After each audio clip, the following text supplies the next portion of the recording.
বেগম খালেদা জিয়ার জন্য সকলে মিলে আমরা দোয়া করছি, মাওলা তুমি তার নেক হায়াতে তৈয়বা দান করে দাও।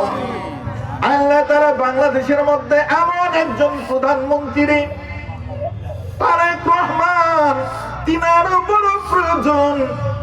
মাওলা মুসলমান দেশে, ইসলামের দেশে এমন ব্যক্তিদেরকে তুমি প্রধান বানায় দাও মাওলা, যেই প্রধানদের কারণে পুরা দেশ সুষ্ঠুভাবে চলতে পারে।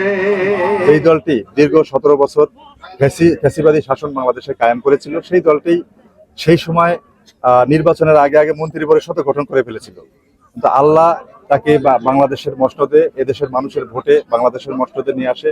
1991 সাল থেকে 1995 সাল উনি সফলতার সাথে দেশ শাসন করেন, দেশের মানুষের ভালোবাসা অর্জন করেন।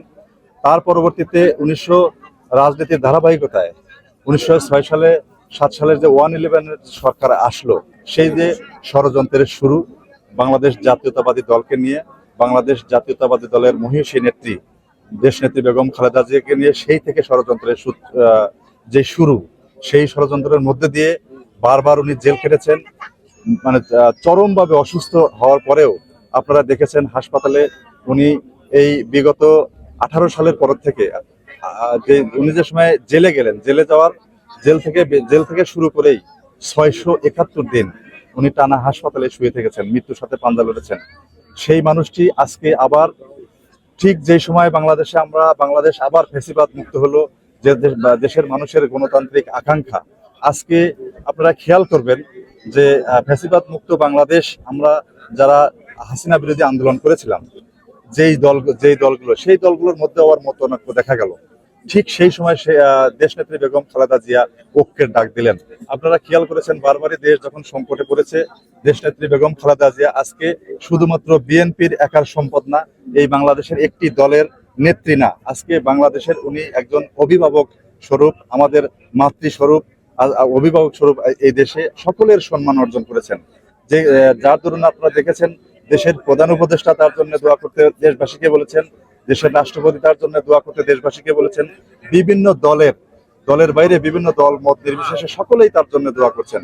আজকে আমরা যারা বাংলাদেশ জাতীয়তাবাদী দল করি, আমরাও সকলেই সকল ভেদাভেদ ভুলে গিয়ে আমরা ঐক্যবদ্ধ হয়েছি, দেশনেত্রী বেগম খালেদা জিয়ার জন্য দোয়া করবার জন্য আমরা একসাথে হয়েছি। আজকে এই মঞ্চ থেকে আপনাদের মাধ্যম দিয়ে বাংলাদেশের সকল মানুষের কাছে আমাদের আকুতি, আমাদের আহ্বান, সকলেই আপনারা দোয়া করবেন দেশনেত্রী বেগম খালেদা জিয়াকে।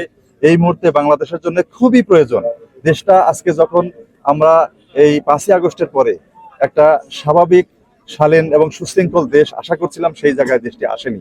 ঠিক এই মুহূর্তে, এই সংকটময় মুহূর্তে ঐক্যের জন্য, বাংলাদেশের মানুষের ভাগ্যের জন্য, এই দেশের জন্য দেশনেত্রী বেগম খালেদা জিয়াকে খুবই প্রয়োজন। সেজন্য আপনাদের কাছে আজকে যারা উপস্থিত সহ দেশবাসীর কাছে আমরা আকুল আবেদন করি, মহান আল্লাহ তাআলা তার কুদরতি ক্ষমতা দিয়ে যেন তাকে সুস্থতা দান করেন, দীর্ঘায়ু দান করেন, এদেশের মানুষের পাশে দাঁড়িয়ে উনি যেন আবারও দেশ সেবার সুযোগ পান। এই প্রত্যাশা নিয়ে আমরা আজকে এখানে একমত হয়েছি।